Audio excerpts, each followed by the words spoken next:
अस्सलाम वालेकुम दोस्तों, मैं Malik Samiullah bank portal channel से आज एक नई इन्फॉर्मेटिव वीडियो के साथ। स्टेट बैंक ऑफ पाकिस्तान ने 12 दिसंबर 2022 को जो कामयाब जवान स्कीम थी उसका एक रिवाइज्ड सर्कुलर इशू किया है, जिसके तहत उस स्कीम का नाम अब तब्दील होके prime minister youth business and agriculture loan scheme रख दिया गया है। और उसमें कुछ तब्दीलियाँ की गई हैं और उसमें जो फ़ीचर्स हैं वो अब हम देखते हैं। सबसे पहले एलिजिबिलिटी क्राइटेरिया है कि कौन इस स्कीम से फ़ायदा उठा सकता है। कोई भी पाकिस्तानी जिसकी एज 21 साल से 45 साल तक है वो prime minister youth business and agriculture loan scheme से फ़ायदा उठा सकता है। ताहम आईटी और ई कॉमर्स से रिलेटेड अगर आपका बिज़नेस है तो उसमें अगर आप ये लोन लेना चाहते हैं तो अगर आपकी उम्र 18 साल है तो फिर भी आप इसमें अप्लाई कर सकते हैं, बशर्ते कि आपने मैट्रिक या उसके इक्विवेलेंट जो एजुकेशन है वो हासिल की हो। इस स्कीम से स्टार्टअप्स भी फ़ायदा उठा सकते हैं और एग्जिस्टिंग जिनके बिजनेसेस हैं, एसएमईज़ हैं, वो भी इससे फ़ायदा उठा सकते हैं। और क्योंकि इसमें एग्रीकल्चर को भी ऐड किया है तो जो किसान भाई हैं वो भी इससे फ़ायदा उठा सकते हैं। कामयाब जवान स्कीम की तरह इस स्कीम में भी 3 टीयर्स रखे हैं स्टेट बैंक ऑफ पाकिस्तान ने, टीयर 1, टीयर 2 और टीयर 3। टीयर 1 में जो मैक्सिमम लोन है वो 5 लाख रुपए तक है। टीयर 2 में 5 लाख से लेकर 15 लाख रुपए तक का लोन है और टीयर 3 में 15 लाख से 75 लाख रुपए तक का लोन इसमें शामिल है। कामयाब जवान स्कीम में जो टीयर 1 की लिमिट थी वो 1 मिलियन है, जो कि अब रिड्यूस होकर 5 लाख हो गई है। कामयाब जवान स्कीम में जो टीयर 2 की लिमिट थी वो 1 करोड़ रुपया थी, जो कि अब 15 लाख हो गई है। और कामयाब जवान में जो 2.5 करोड़ की लिमिट थी उसको कम करके अब 75 लाख कर दिया गया है।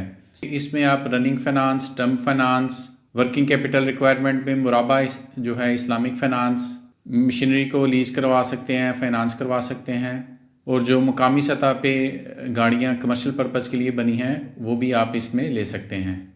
एक वक्त में एक जो बारवर है या लोन लेने वाला है उसको एक ही कमर्शियल व्हीकल मिल सकती है। ताहम अगर वो कोई उसका डिस्ट्रीब्यूशन का काम है या कोई फूड की फ्रेंचाइज वगैरह है उसके पास, वो जिससे साबित हो जाए कि उसकी डिस्ट्रीब्यूशन का काम है तो उसको गाड़ियों की अगर ज़्यादा ज़रूरत है तो उस स्पेशल केस में एक से ज़ायद भी गाड़ियाँ वो इस स्कीम के तहत ले सकते हैं। टीयर 1 में है उसका जो अरसा मुद्दत है लोन की, कर्ज़ की, वो मैक्सिमम 3 साल तक की है और इसका जो पे बैक होगा वो मंथली इंस्टॉलमेंट की बेस पे होगा कि माहाना की बुनियाद पे आपको उसकी किस्त जमा करवानी होगी। और इसी में अगर आप फसल के लिए लोन लेते हैं तो उसकी जो मुद्दत है वो 1 साल है और उसकी जो रीपेमेंट है लमसम आपको जमा करवानी होगी फसल की जो साइकिल है उसकी बेस पे कि जब कटाई का टाइम आए, सेल हो जाए, उस हिसाब से आपको जो है वो पैसे सारे जमा करवाने होंगे। टीयर 1 से मुराद मेरी 5 लाख तक का लोन है। इसी तरह टीयर 2 और टीयर 3 की जो कर्ज़ का अरसा है वो मैक्सिमम 8 साल तक का है। इसमें मैक्सिमम जो ग्रेस पीरियड है 1 साल का है। ग्रेस पीरियड से मुराद है कि अगर बैंक चाहे तो 1 साल तक जो आपकी इंस्टॉलमेंट है उसको मौखर कर सकता है कि आपकी इंस्टॉलमेंट जो है वो 1 साल के बाद शुरू हो। वो बिज़नेस टू बिज़नेस वेरी करेगा। जैसे कि कोई आपने नया सेटअप शुरू करना है तो उसमें अगर चलने में कुछ 6 माह लगते हैं या 1 साल तक का अरसा लगता है तो बैंक के पास ऑप्शन होती है कि वो आपको ग्रेस पीरियड उस हिसाब से दे सकता है कि 3 महीने का देना है, 6 माह का या 1 साल का देना है। जबकि टीयर 2 और टीयर 3 में जो वर्किंग कैपिटल लोन है, प्रोडक्शन लोन है या मुराबा के जो कर्ज़ होंगे उसका जो अरसा मुद्दत होगा वो मैक्सिमम 5 साल तक का होगा। और बैंक्स के पास ये ऑप्शन होगी कि वो सिर्फ 2 साल तक के लिए आपसे सिर्फ मार्कअप लेते रहें और जो अगले 3 साल हैं उसमें मार्कअप और ये जो आपका प्रिंसिपल है उसकी इंस्टॉलमेंट बना दी जाए। लेकिन ये totally bank to bank vary करेगा और इस तरीके से ये वाला जो वर्किंग कैपिटल लोन है 5 साल में आपको क्लियर करना होगा। अब हम डेट इक्विटी रेशो देखते हैं कि जिसमें जो कस्टमर की कंट्रीब्यूशन है लोन में वो कितनी होगी। अगर आपका नया सेटअप है, एनटीबी कस्टमर्स हैं, तो डेट इक्विटी रेशो जो है टीयर 1 और टीयर 2 में 90:10 होगी। इसका मतलब है कि 10% तक जो कस्टमर है वो कंट्रीब्यूट करेगा और 90% तक आपको उसका बैंक फाइनेंस कर देगा।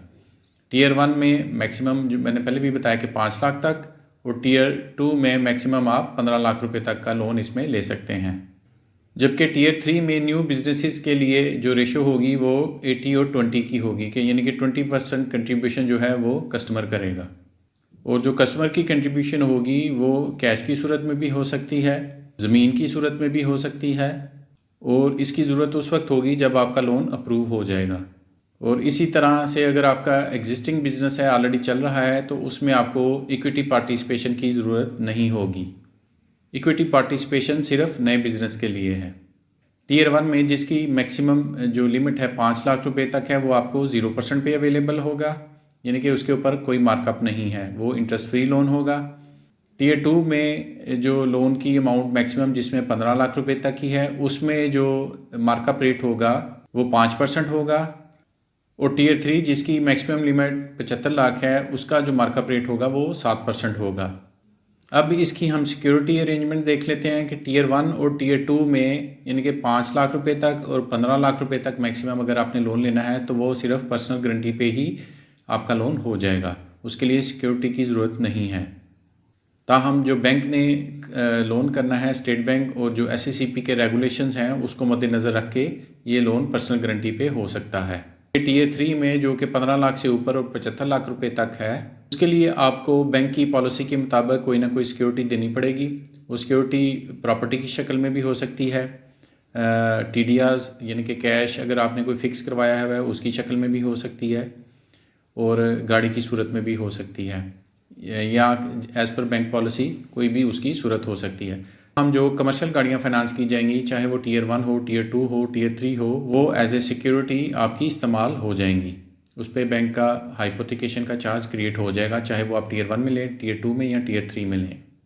नंबर ऑफ़ लोन पर बारवर में ये है कि एक जो बारवर है या कर्ज़ लेने वाला एक वक्त में 2 दफ़ा ये कर्ज़ ले सकता है। एक शॉर्ट टर्म लोन हो सकता है और एक लॉन्ग टर्म लोन हो सकता है उसकी, लेकिन मैक्सिमम जो कैप होगा वो 7.5 मिलियन का होगा। इसी तरह एग्रीकल्चर सेक्टर में भी कस्टमर 2 टाइप के लोन ले सकता है, एक प्रोडक्शन लोन और एक डेवलपमेंट लोन, लेकिन उसकी भी जो मैक्सिमम हद है वो 75 लाख ही है। इस स्कीम में स्टेट बैंक ऑफ पाकिस्तान ने तमाम कमर्शियल बैंकों को और इस्लामिक बैंकों को जो पाकिस्तान में मौजूद हैं उनको ऑन बोर्ड किया है इस लोन को कामयाब करने के लिए। ताहम जो टीयर 1 के लोन हैं 5 लाख रुपए तक के, वो जो माइक्रो फाइनेंस बैंक हैं उनके थ्रू ही प्रोसेसिंग होगी और उसकी डिसबर्समेंट भी उन्हीं के थ्रू होगी। औरतों के हकूक़ का ख्याल रखते हुए स्टेट बैंक ऑफ पाकिस्तान ने इसमें 25% जो टोटल लोन है उसमें बाउंड किया है कि वो फीमेल्स को मिलने चाहिए। प्राइम मिनिस्टर यूथ प्रोग्राम का एक पोर्टल गवर्नमेंट ऑफ पाकिस्तान ने बना दिया है, उसके ऊपर जाके आप अपनी जो एप्लीकेशन है, जिस तरह कामयाब जवान की एप्लीकेशन थी उसी तरीके से वहाँ पे जाके आप उसमें फ़िल कर सकते हैं। इसमें जो प्रोसेसिंग टाइम है वो मैक्सिमम 45 डेज़ का रखा है, और इसकी जो नॉन रिफंडेबल फ़ीस है 100 रुपया जो कि नादरा की वेरिफिकेशन के लिए इस्तेमाल होगी वो रखी गई है। स्टेट बैंक इस स्कीम को डायरेक्टली मॉनिटर करेगा और इसकी डिटेल्स भी वक्तन फ़वक्तन पब्लिक से शेयर की जाएंगी। जियोग्राफिकली पाकिस्तान के तमाम हिस्सों से ये एप्लीकेशंस वसूल की जाएंगी। जो एहतियाती हदायत हैं वो स्टेट बैंक ऑफ पाकिस्तान ने बैंक्स को दी हैं कि कोई भी लोन देते वक्त आपने कोई क्राइटेरिया से असेस कर लेना है कि जिसको आप कर्ज़ दे रहे हैं उसमें वो पोटेंशियल है, और इसी तरह एग्जिस्टिंग बिजनेसेस के लिए ऐसा मैकेनिज़्म डेवलप किया जाए कि जो पैसे दिए जा रहे हैं वो बिज़नेस में ही इस्तेमाल हों, और इसी तरीके से जो नया बिज़नेस होगा उसके लिए भी कोई इस तरह का क्राइटेरिया उनको बनाना पड़ेगा कि यूटिलाइजेशन ऑफ लोन है वो प्रॉपर हो, कि जिस मकसद के लिए लोन लिया है उसी मकसद के लिए अगर नए बिज़नेस में इस्तेमाल होना चाहिए। और बैंक्स को हदायत की गई हैं कि एक कम्प्रीहेंसिव फ्रेमवर्क इसका डेवलप किया जाए जिससे जॉब क्रिएशन जो हैं वो मार्केट में हों इस लोन को इस्तेमाल करते हुए।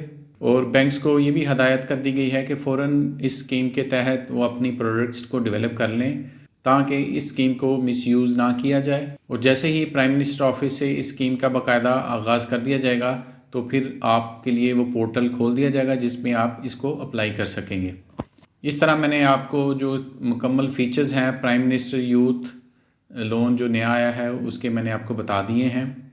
इस वीडियो को तमाम नौजवानों से शेयर करें ताकि अगर वो अपना कारोबार करना चाहते हैं या ऑलरेडी कर रहे हैं तो वो इस स्कीम से फ़ायदा उठा सकें। मज़ीद इन्फॉर्मेटिव वीडियो के लिए चैनल को सब्सक्राइब करके बेल आइकॉन के बटन को दबा दें। आपके लिए बहुत सी दुआएं, दुआ में याद रखिएगा। अल्लाह हाफिज़।